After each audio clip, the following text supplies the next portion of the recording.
Welcome, everybody. We have an amazing guest today, Gabriele Maycher, and I'm really excited about having Gabriel on board today.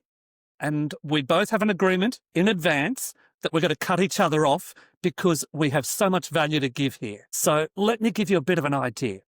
Gabriel is a dental coach, dental hygiene coach, published author, podcaster, so much stuff that we just can't get into right now. So I really want to get into these questions and get started. So welcome, Gabriel. Thank you for coming on Thank board. you.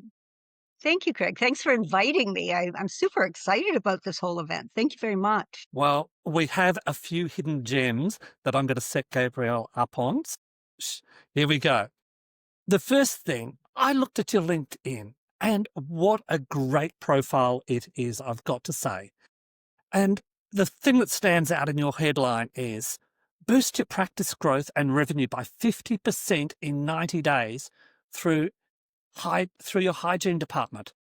Wow, that is such a grabber. How do businesses do that? Well, it's funny because you find that a phenomenal metric.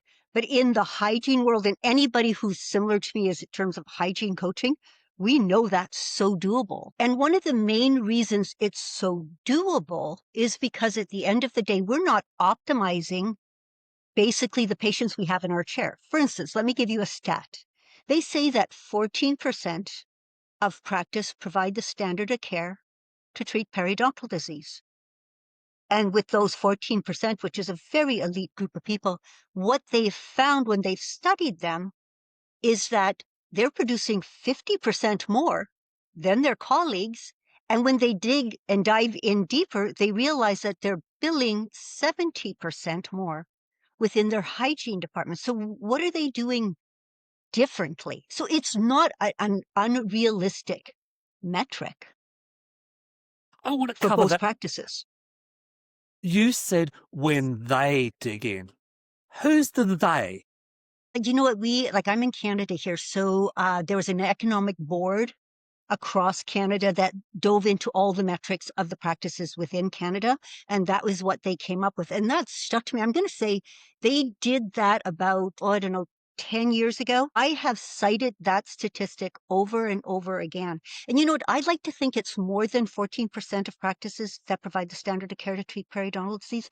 But now I've been almost doing this 15 years full time.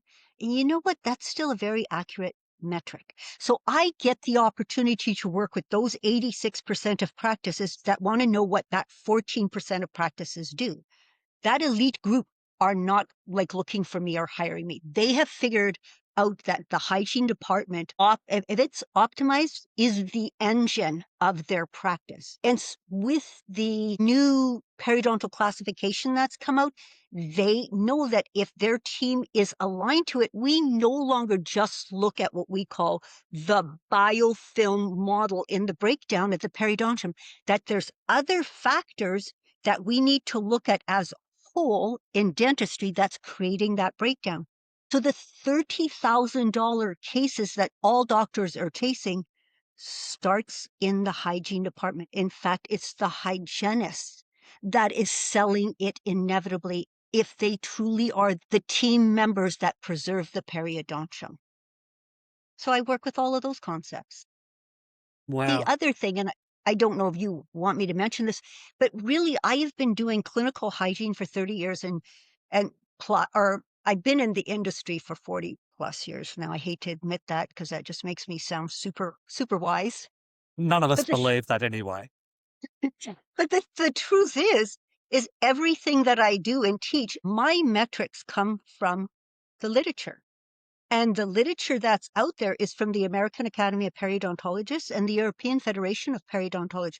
So it's about 22,000 members large, each of which have probably 40 clinical years apiece of experience. That's almost 1 million clinical hours of expertise that I draw from to take my practices from a general practice to a very perio-focused practice where they become the engine of that practice. And it's all just based on the literature and what it says our hygiene practices should look like. It's as simple as that. Well, I have a favorite saying. And that is, without reliable data, you're merely another person with an opinion. If you've got 1,000,000 hours of evidence behind you, that's pretty good evidence, I would have thought, and worth listening Well, to. it totally is. So whenever I get any pushback from like my participants, I always go, let's just go see what they have to say. Because you know what? Basically, I had way more opinions about clinical hygiene when I was younger, and I felt they hadn't figured it out. But now, as an educator consultant, I think they're pretty close. And there's very little that I give my opinion to because everything that's in the literature now aligns to what I saw has worked clinically. And not only did it work clinically, but if you integrate it within a practice, it produces phenomenal practice growth and revenue. So, what a better background of information a person can have to really boost revenue and growth. If all the while, all you're trying to do is optimize patient outcomes, and that's the bottom line. Okay, so you're saying the hygienists are the ones that are doing, and I'm going to be crude in my description, they're doing the upsell to make these more profitable. So your hygienists are your salespeople. Is that what you're telling me? They're my salespeople, but we don't do upselling. Like, I don't know what it's like in Australia. I know, I shouldn't maybe say this, but in the US market, they do a lot of upselling. I'm in Canada. Just mention that word and everybody's going to they'll be turned off by it. Basically, all we do is integrate best practices within our patients. So it's based on their needs. Literally, upselling to me is we now got that patient to what I call the parameters of health. Now, do you want me to whiten your teeth? Now, do you want this? Now, do you want that? That better aesthetics, better this? That may be upselling, but now by the time you get a patient to health, there may be other things that they want, and we need to consider that. Or there may be other things they need to continue to prevent the breakdown of the periodontal. But I'm not big on upselling. Create too much growth and revenue by not, and like bringing that word or that term to my clinicians.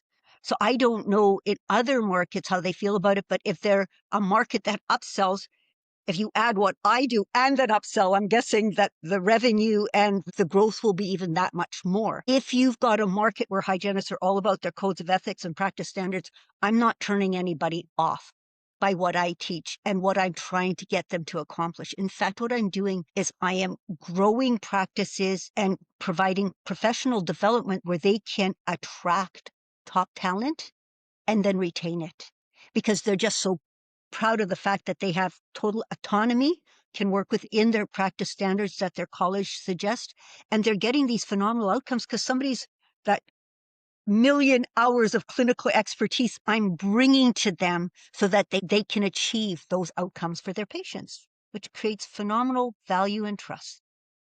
You just dropped that word in retain into the conversation there. Now, that in itself, that one word, is a huge profit center. If you can retain a staff member rather than go somewhere else, then have to pay someone to bring a commission to bring a new person in to replace them, then spend the time bringing them up to speed, It's that's huge, an huge enormous dollars. saving. Well, they always say it's cheaper to retain than to go like literally hire someone new. I can't even remember what the metrics are on that, but it is way more than one would think. But here's the other thing. When you've got clinicians that you are attracting, the top tier clinicians, those are clinicians who I say care. Like they care about their patients. They care about the outcome. They don't just care about getting a paycheck. Those clinicians will not be the ones driving the practice owners crazy about making more money, making more money, making more money, needing more, because they're getting their job satisfaction from what they can bring to the table, and they're considered clinicians. They're part of the whole overall outcomes of that patient. And at the end of the day, if they were to go to part of the 86% of practices do not provide standard care to treat perio, they would just be lost. Like they wouldn't know what to do in that setting once they've learned to work at such a very high level. Right. And what I try to do with my clinicians is I'm really trying to get them to be the next generation of clinicians, not that hygienist that literally every patient walks in the door, every patient walks out, and the job is done. I'm trying to get them to really understand periodontal disease and really know how to treat it so that those patients not only stay healthy orally, but overall. And that is the direction of dentistry. We're going into dental medicine because we know that what's happening here is also happening systemically for our patients. And patients are way more educated and they understand that too. So if you can work at that level as a clinician, you're not going anywhere. I'm so confused here, Gabriel, because I'm looking at your profile and we're talking about revenue, we're talking about growth, profit, but all you talk about is best practice and clients and stuff. Yeah. And that produces phenomenal profit, revenue, and practice growth just by integrating the right things. I'll give you an example. I'll tell you what the literature says, what the I Ching of the AAP and EFP says. 95% of people have some level of periodontal disease. So think about that. Every person coming to your office has periodontal disease. So does it make sense that they get one appointment to treat it? No, it doesn't. Out of that 95%, so basically what I'm saying is a simple cleaning or a prophy or whatever you term it as is not sufficient. Out of that 95% of people, the literature says 50% of those people over the age of 32 and up to 70% over the age of 65 have periodontitis. So they not only need 1 or 2 appointments, they need anywhere from 4 to 7 to get them to the parameters of health so it doesn't affect them systemically. Then if you understand the disease of periodontitis, never being cured and only managed, then your practice recare metric should be 50% less, minimum. Wow. Right? So you start thinking that the average practice, their 3-month recare is about 11%. Their cancellation and no-shows, I'm not sure what it is. I decrease it, though, anywhere up to 30%. I increase perio acceptance by 25%. Do this all by teaching best practices, teaching what the current literature says, and creating very confident clinicians that they know how to treat periodontal disease. So if you come into that operatory and you present yourself with a certain level of periodontal disease, that hygienist, by doing the assessments, taking the right number of radiographs, diagnosing you, doing a treatment plan, can get you back to the parameters of health. If I can do that for you and you see that, first of all, it creates a phenomenal amount of value. And people buy something that they value, right? That's what I'm getting at is how do I, as the client, see the value in that? How do you convey that message of value to me as the client? That's like a super great question because I get asked that all the time. And then I get asked as a follow-up, aren't my patients just going to think I'm overtreating? Potentially. But here's the thing. What we do, like when I'm working with practices, I start with all your new patients. I don't do anything different in terms of systems, processes, protocols with your current patient load. So every one of your new patients walking through the door, this is their first experience in that practice. So I start off by doing a comprehensive oral exam and explaining why that's necessary. I take all the radiographs that I need in 50% of the cases if a person's got periodontitis. I will take a full mouth series and I will explain why I need that, right? Then I will come up with a treatment plan. Then I will make sure that I will not just discuss a recommended treatment plan. I will discuss an accepted treatment plan with that patient because there's going to be money involved. And if the patient says they can't afford it, I find a way for them to afford it. Because more than likely, by the time I get to that step, they're going to say, well, how do I fix this so this doesn't affect me systemically? Right? Then because I know how to treat it through implementation, I will get them the results I promised them in 95% of the cases. And then based on that, that creates value. Now, a patient may say to you, Gabriel, I've been going to the dentist for 50 years and I've never needed 4 appointments or 6 appointments. Very true. but potentially, like I first of all don't know where you were before you came to see me. I don't know what treatment was done, but I know that based on what I see today, this is where you're at. And maybe what was done in the past wasn't sufficient enough to get you to the parameters of health. I'm not sure.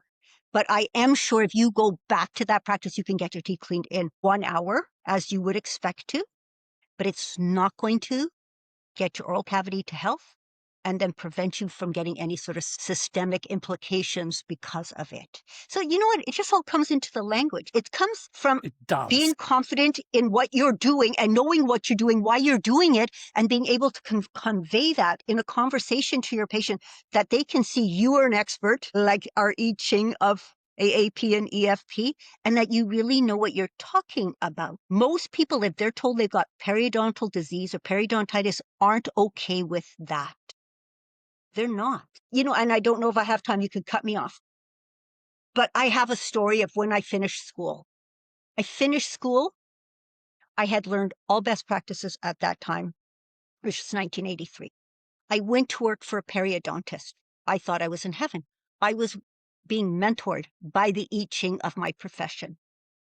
And I'll never forget this because I must have been all of like 22. A patient came in, he was in his 50s, I think. Maybe he was in his 60s. Back then, I thought everybody was old. And when I told him what it was that I was going to do for him that day, he started to cry. And I was dumbstruck. I'm 22 years old. I didn't know what to do with this, especially since it was a man. And I didn't understand where his upset was coming from. So I asked him, I said, what is upsetting you? Are you afraid of what I'm about to do? Like, what is going on here right now so I can help you? And he said to me, Gabriel, I have been going to see my dentist literally for 30 or 40 years. I can't remember what he said. I went to the same dentist, the same hygienist to prevent the very thing that now you are treating me for. What did I do wrong? And you know what I did? Because this was 1983. I blamed him. Now I wouldn't. I know it's multifactorial. But I just said you weren't brushing or flossing enough. That wasn't the truth, but it wasn't going to throw the referring dentist under the bus to say, oh, he just didn't do his job. They never recognized it until it was too late. So I guess my whole mission in terms of what I've been doing, especially in the last 15 to 20 years, is that I don't want to see the end user sitting in my chair crying, thinking that they'd done something right their whole life. And it was the opposite outcome was there for that person. So that's what's driven me in terms of what I do. Like I am all about metrics, revenue, growth, profit, EBITDA. I'm all about that. But the truth is, I'm about optimization of care. And it just so happens it drives all of that. So I'm super fortunate in my mission and vision statement. Well, I like your story. I definitely think that's good because it really does show where we've come from and where we are now. Mm. Now, through this conversation, there's a gentleman called Rick Otten who has been in the back of my mind, and he is a property person, creative property person. And I went and did one of his courses, and he taught me something. How do you sell something? You make it easy to buy. Also taught me that everybody is a salesperson because you're always selling yourself. You're selling who you are, what you do to everybody every time you open your mouth, every time you walk into a room. Whether you like it or not, Gabriel, what you're telling me here is that you're teaching the clinicians to be great salespeople by listening to their clients, by talking with their clients, by explaining the possibilities and the future of what they're going to encounter, and then giving them a solution. I'm sorry to break the news to you, Gabriel, but that's sales. Well, and you know what? Again, clinicians hate it when I say that, right? But it truly is. But I'll tell you something else that I always get asked or proposed by dentists. They'll go, well, my hygienist, she's not as passionate as you, Gabriel. She's not as bubbly. She's not as effervescent, blah, blah, blah, blah, blah. And I always say to them, you know what? At the end of the day, the only hygienist that I can't get to be an exceptional salesperson, not that I use those terms, never, never, never, is a person who doesn't care. It's a hygienist that doesn't care. But if a hygienist cares, it doesn't matter what their personality type is. Because if they care, that comes through. So if you're reserved, you're very, I hate to not say that I'm not professional, but very seriously professional in this, it still will come across to your patient as you care, especially when you know what you're talking about and you're creating that value. So yes, I can create salespeople with any kind of personality type as long as they care. And you know what? Hygienists, for some reason, they don't like the word sales. And I don't use it because I'm not trying to irritate them. I'm trying to motivate them.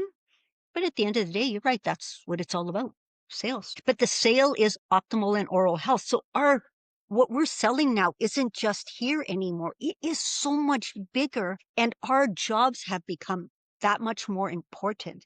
Like if there's any hygienist working out there and thinking that all they do is clean teeth, they're part of the 86% of practices that aren't providing the standard of care to treat periodontal disease.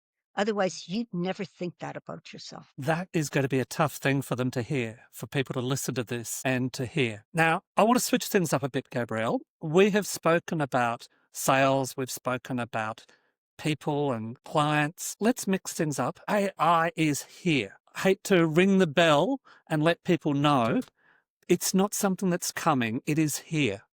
It is. How does that work with you, and what do you see happening over the next 6 months, the next 2 years? Yeah, you're right. 6 months. I think right 6 now months, okay. every time I go to teach a course, I always look to the literature, see if I need to integrate anything new. Now I'm also looking to the literature, not to the literature. I'm looking at how else I can make this more efficient and like effective. And I'm looking at AI assist. Like, what are some of the AI tools out there I can do if I am going to expect my hygienist to basically provide the standard of care to treat periodontal disease? How am I going to make it give them more, but take away? The more I give them, whatever I give them, I got to take away. I can't overload them. So I love AI. To me, AI does not replace clinical judgment, but it scales it. Like 100. I mean, right now where we stand, it isn't even close to where it's going to be. So first of all, I love radiographic AI. I'm actually, like, because I teach a course on documentation, I am looking how to do AI documentation with the stuff that I've developed. And I know there's already documentation AI software out there. It's not perfected. There's too many glitches. And I'm thinking my stuff works better. And it's $30 a month. I don't know if it means $30 per clinic, because I'm now sort of in the where I'm putting it out there to see like how we can integrate it in. But AI, you're right, it's here to stay. And you know what? Most people are super afraid of it. Radiographic AI, documentation AI, even when a patient walks in the door and we're looking at their very complex medical dental histories, no longer as a clinician need to go look up everything and see the treatment considerations. All you do is put it in a list, throw it into ChatGPT, and it will literally give you whatever you need to know in seconds at a different, like before ChatGPT would have taken you 20, 30 minutes out of an hour. Okay, I'm going to stop you there. I need to Okay. put a warning in this that there is a big difference between ChatGPT and the paid version of ChatGPT. Yes, ChatGPT, totally. Yes. you should not be using at all. The paid version of ChatGPT has encryption, keeps your data Yes. private, and in the next few weeks, because things are moving so fast, it will be double encrypted as well. So I just want to make Yes. sure people aren't Yeah. using the standard Well, version of and ChatGPT there. thanks for saying that. But here's the truth.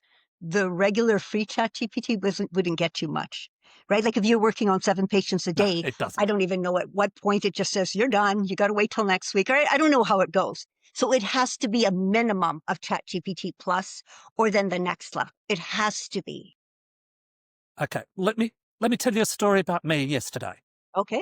I had to go in for some surgery yesterday, and they took some photos, they did some biopsies. Now, am I going to feel more comfortable with a doctor looking at those and saying, no, they're fine, they'll be fine, don't worry about it, they'll be fine? Or am I going to be happier if he takes those photos, he plonks it into the medical AI that compares it with 1 million different photos that have been diagnosed by 1,000 different doctors over the last 2 years, and they've concluded with these results. And then he comes back and says, oh, AI says that this one's suspect. We should keep an eye on that. Which one am I going to be happier with? I think I'm going to go with the AI every single time because I'm getting so much more validation of it being plugged in there than I am from a single doctor. But that's not to take away from the individual doctor's opinion, experience and training. And as you said, when you were 22, you came out of university with up-to-date methodologies. So my doctor might have those up-to-date methodologies and experience.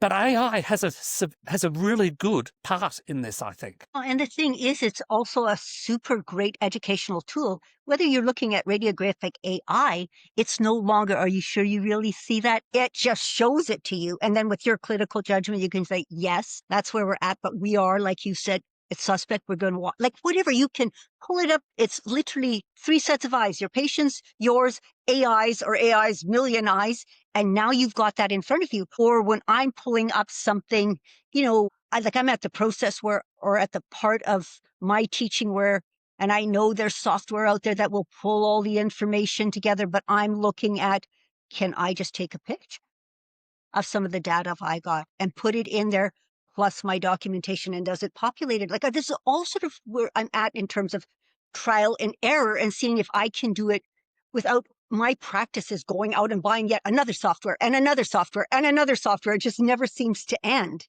Whereas if you understand AI, the prompts, the different programs within if you're technologically savvy, you can figure this all out on your own. You can. I think when I do a project, I always do a mind map, and I've got some mind mapping software, and I plug it in there. And then a few weeks back, I did a screen capture of that, and I plugged it into ChatGPT, and I said, can you please analyze the attached and produce a business plan for it? I know. Wow! It went through, it broke my mind map diagram up. It did what would have taken me a week and a half to do, and it did it in seconds. So that cutting and taking the photos and plugging it in there, yes, it can do that. It's fantastic. But it still requires a human to go through and check it all. And you got to make sure it's correct. Like I look at a lot of stuff and I'll go, are you sure? Like based on my metrics, I'll say, am I still getting the same? Are you coming to the same conclusion? You do have to check it in. But here's the thing. You're talking about 6 months. Wait until 2 years and it's gotten smarter and smarter and smarter. It is like, I don't know where the limit is. I just know I'm excited about it. A lot of people are afraid of it. But here's the thing. Like I said, the more I put on my clinician's plate, I have to take things away. Otherwise, they're going to rebel. They're going to say, I want to do it at this level, Gabriel, but you're costing me a lot of stress in terms of all the things I need to do and think about. And they still need to understand the literature. But what if we plugged it in so that when they look at it, they can say, this is what I would have come up with too. Let's just check it. Let me just be the second set of eyes. But I can do it in minutes versus 10. Each little step instead of 10 minutes. I don't know. I love it. It's like every course I teach, I'm now looking at how I can integrate AI assist. Get yourself more clinicians, Gabriel, because throw this idea out for you. Now, mobile phones, they have great technology in them. These days, you can even get on the internet and you can get these little cameras on these little flexible arms. You can stick it in your ear and see where you can get the wax out and all this sort of stuff. What clever person, dental engineer, is going to come up with one that you can plug on the end of this little cable and stick it in your mouth? It go flash. Take a photo of the inside of your mouth, then you take that one off, you put another attachment in, and you go around the outside of your mouth as well. And then I need to book an appointment with Gabrielle, the dental clinic. Send her these photos, give her a heads up. Craig, we've spotted this. You need to come in now, not wait. But where did they get this little plug-in from? Oh, they hired it on a daily hire from Gabriel, the dental clinician. So there's an opportunity for, one, the dental engineers to go and work out how to do all that, because I'm sure they can, but two, for businesses to have offline services, outpatient type services for dentists. Well, yeah, and then you have that whole telemedicine. Not every time something's going on do you want to jump in your car to go to your dentist, right? Like there may be instances where just even take a photo, of the roof of your mouth, and the doctor says to you, well, that's herpes simplex 1, but it just happens to be instead of extraoral, intraoral, things like that. And I'm thinking that they should have already technology for that, but it'll just get better. Right? Because there are things like even in medicine that I rarely go to my doctor unless it's physical or something like that. Most of it is done by telemedicine because I can provide that information to them. So yeah, I But you're love AI. talking, If that yeah, you're talking about offloading stuff from your clinicians. Well, you can offload the mundane stuff, the Sure. boring stuff that they are wasting their time on, that doesn't Yes. inspire them. But if we can give them this type of thing to work on, then get more clinicians, grow your Yeah. business, expand Well, your and business. that's like you're gonna talk to me, I'm sure, about EBITDA. It's like, how do you do that? Well, when you're growing your practice and revenue, it can't just be an hourly increase in production because hygienists typically are limited. Not doctors, but hygienists are. So then you're looking at to get those phenomenal results, like 100 to 126% increase in your hygiene revenue, that you're probably going to be increasing your hygiene output or hourly production by 25%. You're going to be increasing your hygiene revenue up to 30 or 40%, but you are also going to be increasing the number of hygiene hours because when you go from one appointment to 95% of your patients needing more than one and 50% of those needing up to 7, you're going to also need to increase the number of hygiene hours. So you are needing to increase the clinicians within your practice. And that's how then you get that 40 to 60% increase in hygiene revenue without adding one new patient, because all you're doing is optimizing what's in your chair. So that equates to an EBITDA increase of anywhere from 0.51 to $0.8 million just by optimizing every part of your hygiene encounter. Because when you're increasing the production per hour, you're looking to ensure that billing's correct. You're ensuring that the right number of radiographs are being taken. In most practices, it's not, and I'm increasing that literally by 50%. And then you're making sure that the comprehensive oral exam is being done more frequently so that you can stay abreast of what's going on with that person orally and systemically. So I'm just here for the ride, Gabriel.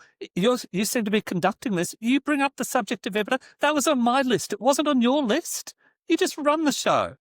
well, you sort of just led me there. So I thought that's always an important thing. Like, it's nice to talk about all the sort of great things and things that I love. But at the end of the day, everybody wants to know the numbers. And here's the truth. I am a math major. And when I graduated with my math degree, I went, well, this is useless. What am I going to do now? And I was just working with people that were not like me, sort of a little socially inept. Remember, this is 40 years ago. And I went, I need something that's a little more social. I'm going to go in dental hygiene.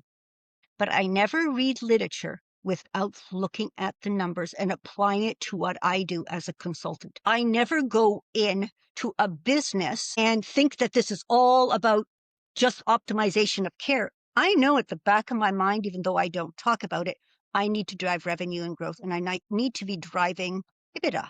And especially if I'm working with practices like DSOs, I need to be that fractional advisor who's like hardwiring all the operating systems amongst those practices to get an uplift in the hygiene department. Because here's the truth, like I talk about all those increases in the hygiene department, but I also started the whole conversation that $30,000 cases are sold from the hygiene department. So once you optimize that hygiene department, it becomes the profit center of all those high ticket items. So then as time goes on, you may not get that huge uptick anymore in your hygiene department, but now you're selling your crowns, you're selling your implants, you're selling like your aligners. Like you could be the number one aligner dentist out there because We know that 75% of patients have malalignment, and malalignment causes the breakdown of the periodontium. And I'm going to be talking a great deal to my patients about that. So when the doctor walks in, I've done all the heavy lifting. I'm going to talk about the implants. I'm going to talk about the bridges because, again, I need to preserve that space so I don't get the continued breakdown. By the time the doctor walks in, I've had those conversations. So it's just one more person saying the same thing. And that is how the Yes. trust is built, and how inevitably that patient doesn't just become your once every 6-month patient. That person becomes a lifetime patient who is literally, I guess, buying into the Kool-Aid, which I hate to say it because it diminishes what we do. But at the end of the day, We're all professionals here. We know what you mean. yeah, like they're literally listening to us because they trust us and because we've created so much value at the baseline, right? And they hear that same story over and over again. They're not going to distrust us, is basically what Gabriel, it is. we've got to wind this up. As much value as this is, we have to wind this up. I have to confess to everybody that when Gabriel and I first met, I did propose to Gabriel a 5-year marriage because I Seems like the saw so perfect amount much. of time. You'll get your retort. This is my story, okay? I saw so much value in what Gabriel was doing and what she had to offer with what I'm doing in dental roll-ups. I felt that I had to have some sort of a partnership with Gabriel, that she's going to add so much value to any business. And I wanted to keep this relationship going. This podcast is a part of keeping that relationship going. If you have any requirements at all, you've got to get onto Gabrielle. She is just the best. I know she's spoken about, oh, there are other coaches out there. Well, Gabrielle is the coach. She is the one that you want to be dealing with. Okay? So all the details will be at the end of this podcast. Get onto Gabrielle. She has a 45-minute initial consultation as well. That will be on the document at the end of this podcast as well. Click on this, fill up her calendar because you need Gabrielle, okay? Okay, Thank over you. to you, Gabriel. What is your parting? And you can go and debunk everything that I just said if you like. Well, basically, all I wanted to say is that basically, when it comes to really driving that wheel or creating this momentum in practices, they're very little and subtle changes, but incrementally, they make a big difference, right? And before you know it, you're providing a level of care that most practices aren't. And you're part of that elite group of practices that is producing that much more. And you know what I didn't talk about is really what you're doing is, instead of focusing on the external economy, which everybody is dealing with and has no control, you're really zoning in on your internal economy where you have tons of control. And that will make a difference in your success, is what I wanted to say, just to sum it all up. That's brilliant. That really is. Thank you. Control what you can control and leave the rest to the rest of the world. Now, that's brilliant. Exactly. Thank you. Well, Thank you. thank you, Gabrielle. It has been a pleasure. It's been so much value, this session. I know that we could have another session straight after this and cover a whole heap of other topics as well. But thank you very much for today. Thank you. Thank you. Thank you for your time, and thank you for asking me to be a part of sort of your podcast group of people. I can see just by the number of people you've talked to that they bring a great deal of wealth and they're just all amazing. So thank you for including me. That was super special. Thank you. I scour the world for the best and I ask them to come on my podcast. So that's why you're here. Thank you so much, Gabrielle. Thank you. Bye-bye.